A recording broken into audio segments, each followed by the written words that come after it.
종놈이 상전을 이기다를 보도록 하겠습니다. 먼저 4번 보기를 보니까요. 종놈이 상전을 속이다의 득거리는 설화의 인물 유형 중 하나인 트릭스터에 해당이 된다. 트릭스터는 목표를 이루기 위해 남을 속이는 행동을 한대요. 목표 달성을 위해 남을 속이는 행동을 하는 인물 유형. 그걸 이제 트릭이니까요.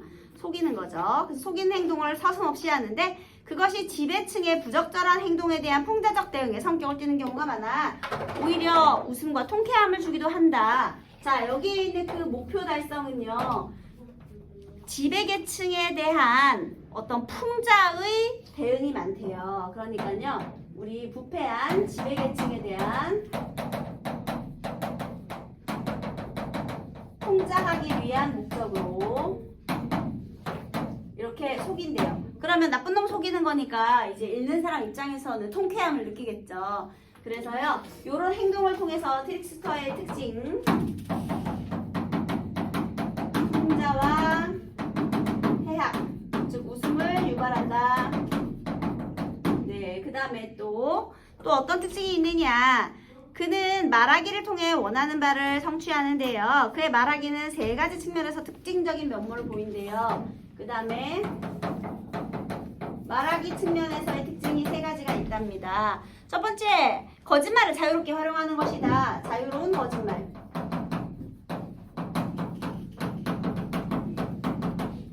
그래서 거짓말을 아주 잘해서 남을 속인대요. 그 다음에요, 거짓말이 대담하고 교묘해서 깜빡 속아 넘어가거나 알면서도 당하게 된답니다. 그는 언어의 다의성이나 말소리의 유사성을 적절히 활용한대요. 언어의 다의성이나 아니면 그 말소리의 유사성, 이것을 활용해서 언어 유희를 잘 구사한대요. 그러면 이제 재미를 주겠죠? 셋째는 뻔뻔함으로 밀어붙이기. 뻔뻔함으로 억지 주장을 해요. 밀어붙이면은요, 억지 쓰기에 해당을 하는데요. 억지 쓰기라고 할게요. 억지를 쓰면 부당함을 느끼지만 모렴치함에 기가 막혀 반박을 못하게 됩니다. 자, 일단은 이런 내용이 있네요. 자, 그러면 요걸 바탕으로 우리 트릭스터인 득거리가 어떻게 지배계층을 모함하는지 한번 보도록 하겠습니다. 성주 김진사 댁에, 얘들아, 성주는 경북 성주거든요. 그러니까 경북 지역, 구체적인 지명이죠. 이렇게 구체적인 지명이 나왔다라는 건 개연성을 높이는 효과가 있어요. 김진사 댁에 득거리란 이름의 하인이 있었는데, 자, 여러분, 김진사 그리고 득거리가 나타났습니다. 얘들아, 우리 김진사의 신부는 무엇일까요? 당연히 상전이겠죠. 그리고 득거리는 종이에요. 그죠? 자, 그러면 누가 신분상 우위가 있죠? 맞아요. 김진사가 신분상 우위가 있죠.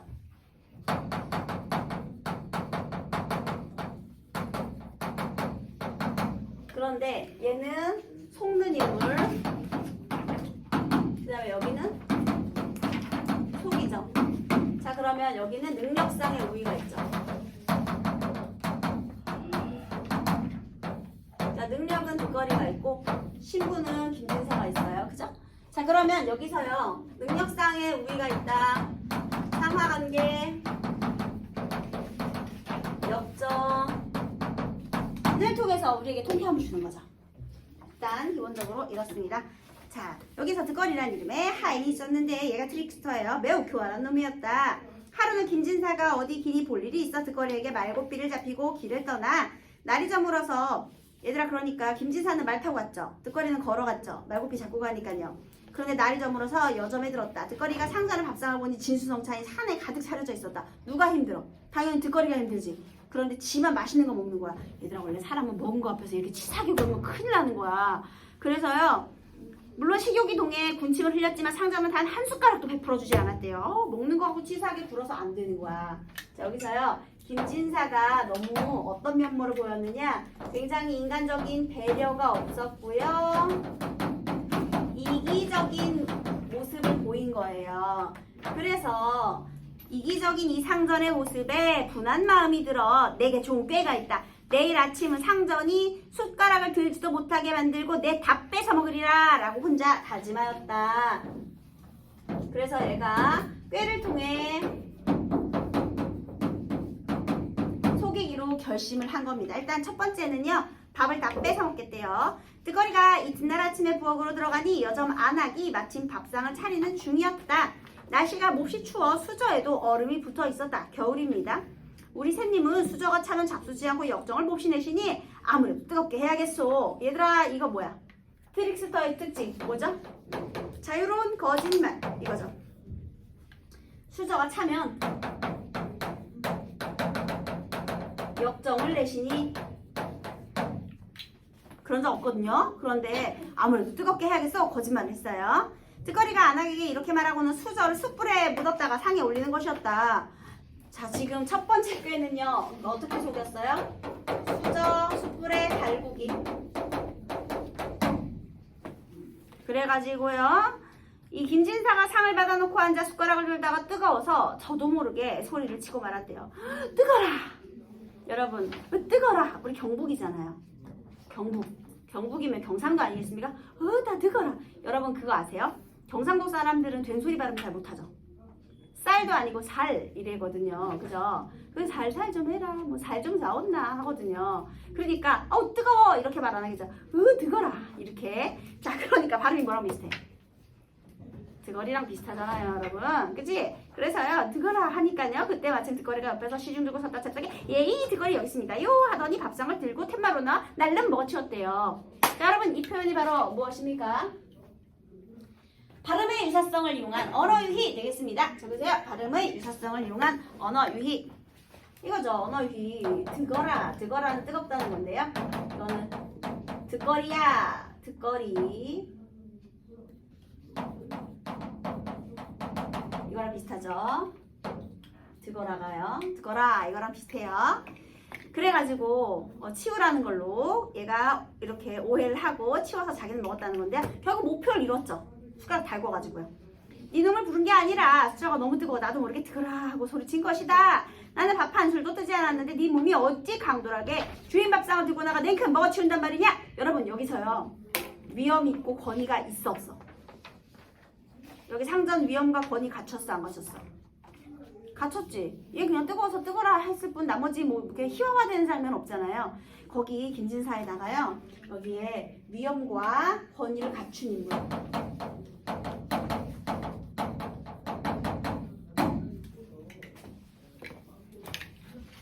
권위가 있습니다. 쇳내는 쇳님께서 이 밥상을 물러주시려고 쇳내 이름을 부르는 줄도 알았습죠?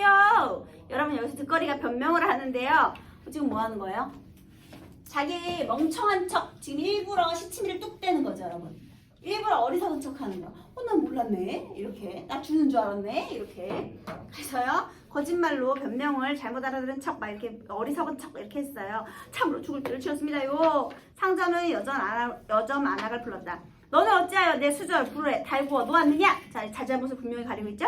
쇳내가 한 짓이 아닙니다. 날이 때 카인이 부엌에 들어와 제게 쇳님은 수저가 차면 진지를 잡수지 않는다고 제멋대로 수저를 가져다가 숯불에 달군 것입니다. 쇳내는 정말로 아무 잘못도 없습니다. 안하게 진술로 다시 한번 위기에 처하게 되는데요. 김진사가 다시 듣거리를 꾸짖자 이렇게 말합니다.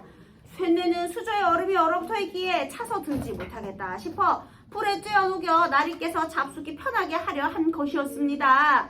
자 여러분 이거 뭐예요? 뻔뻔하지? 아니 나는 여기서 이제 거짓말한 게 들통났잖아요. 거짓말한 거 들통났거든요. 그런데 사실 누굴 위한 거였다? 우리 나리님을 위한 것이었다. 그래서 이렇게 내가 나리님을 위한 것이었다. 이처럼 죄를 짓게 될 줄은 몰랐습니다. 하니까 정말 뻔뻔하죠. 내가 너를 위해서 그런 거였다. 뺏어먹으려고 그런 게 아니었다. 자 이렇게 억지를 썼죠. 거짓말이게 들통이 났잖아. 그런데도 이렇게 한 거예요. 그랬더니요. 여기서 어찌할 도리가 없죠. 왜? 나를 위해서 그랬다는데 착한 마음으로 그랬다는데 내가 더 이상 어떻게 할 수 없어요. 그래서 속아 넘어갔어요. 자 우리 여기에 여기 문제에서요. 4번의 리을 선택지 한번 보실래요? 거짓말이 탄로난 듣거리가 억지 쓰기를 통해 상황을 모면하려고 한 말까지 괜찮은데요. 김진사가 이에 부당함을 느꼈어요? 그거 아닌데? 이렇게 했어? 아니지. 이게 틀렸어. 어찌할 도리가 없었다는 건 맞는데요. 여기 부당함을 느꼈다. 이게 틀렸습니다. 선택지 어렵죠? 네, 그 다음에 다시 길을 떠나 10여리를 갔다. 김진사는 갑자기 목이 심이 말라 종놈에게 돈을 주고 술을 사오도록 하였다. 듣거리는 술을 사오다가 저도 마시고 싶은 생각이 불쑥 일어났다. 그래서 한참 서서는 손가락으로 술을 휘저었다. 술에 손 넣기. 양반들 질색팔색 하잖아요. 꼭 있잖아. 그 음식점에 가면 아시죠? 뭐 컵 같은 거 줄 때 이렇게 잡으면 난리 나잖아요, 여러분. 아시죠? 컵을 이렇게 잡아서 주면 안 되잖아. 손가락 안에 들어가니까. 국에 담겨지잖아. 그래서 입구는 잡지 않고 뒤 이렇게 밑에를 이렇게 보통 잡아서 주죠. 근데 얘는 잡은 것뿐만 아니라 술을 막 손으로 막 휘저었대요. 너 지금 뭐 하는 짓이냐? 콧물이 술에 떨어져 꺼내지 않을 수 없기에 이렇게 건져내고 있습니다요. 이제 겨울이잖아요. 추우니까 홀짝거리다가 술이 들어갔다고 이것도 뭐 한 거예요? 거짓말하는 거죠. 이렇게 거짓말을 자유롭게 써요. 김진사는 구역질이 나서 난 안 마신다. 이놈이나 실컷 처먹어라. 소리를 질렀다. 목표를 또 이루게 되었습니다. 자, 이해됐나요? 자, 일단 가와나의 인물에 대해 가장 적절한 건 정답은 3번이네요. 그쵸? 자, 그러면 여기에 우리 인물 유형 얘기를 조금만 더 해보도록 하겠습니다. 여기에서 듣거리가 이런 표현들 쓴 거 기억해 주시고요. 자, 이번에는요, 우리 봉산탈춤의 말뚝이. 이 마부였던 말뚝이하고요. 그 다음에 여기 설화 속의 듣거리. 자, 얘네 둘의 한번 공통점 차이점을 특징을 비교를 해볼게요. 둘 다 트릭스터예요. 양반을 속이는 행동을 합니다. 그런데 둘 다 하급계층으로서요. 하인이죠, 하인. 그 다음에 둘 다 풍자와 그 다음에 공격적인 그런 의도를 가지고 행동을 합니다. 그런데요, 봉산탈춤의 말뚝이가 하는 공격은요, 얘는 보다 노골적이고, 왜냐하면 왜 노골점이냐면요, 너네 양반 그 세터 정하기에서요, 내가 하루 종일 양반을 찾아가지고 동서남북을 다 뒤져보았는데 양반 비뚝한 놈도 없습디다 이런 한 장면 나오거든요. 그러니까 양반 같은 양반이 없다. 너무 노골적이죠. 그리고 적극적이고요. 일부러 막 그러잖아요. 그죠? 그래서 적극적이고 노골적인 공격 자세를 취한다면요, 얘는 대놓고는 못해요. 그래서 얘는 교묘한 우의적인 공격 자세를 취하고 있죠. 대놓고 하지 않는다는 거예요. 자, 그 다음에요. 여기서 기본적으로 종이해야 할 일들을 얘는 하거든요.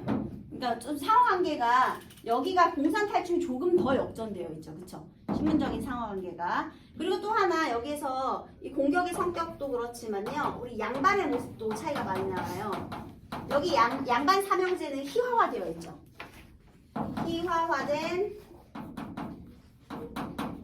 양반. 특히 뭐 언청이 한 줄, 언청이 세 줄 뭐 이런 거 있잖아요. 그래서 좀 인물의 희화화가 두드러진다면 아직 여기 득거리에 있는 양반은요, 그래도 좀 훌륭한 인품은 물론 없어요. 그렇지만 양반의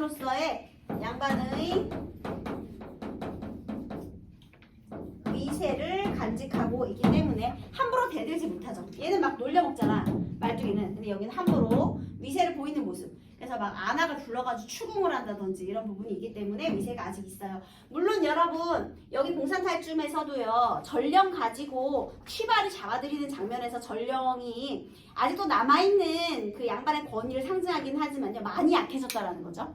상대적인 거지. 자, 그 다음에 여러분, 왜 여기에서는 이렇게 상황관계 역전이 더 두드러지느냐? 이 말뚝이는요, 신분관계의 붕괴가 시작되는 조선 후기 사회를 배경으로 하고 있어요. 상인계층의 등장으로 신흥상인계층, 취발이 신흥상인계층의 등장으로 신분제의 동요가 있던 조선 후기를 배경으로 하고 있기 때문에 조금 더 희화화된 모습이 등장한다면 여기는 경북 상주가 이제 농촌이에요. 그래서요 조금은 더 도시에 비해서는 신분 질서가 유지되고 있었던 농촌 사회를 배경으로 하고 있기 때문에 아직은 대놓고 놀려먹지는 못하고 있는 부분입니다. 원래 도시에서는요 조금 더 좀 신분제의 동요가 빠르게 일어났고요. 이렇게 농촌 사회에서는 좀 더디게 공건적으로 진행이 되었습니다.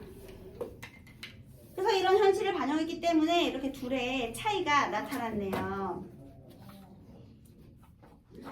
네, 그래서 이런 내용을 잘 기억해 두시고 신화전설 민담까지 다 공부를 해 두시기 바랍니다.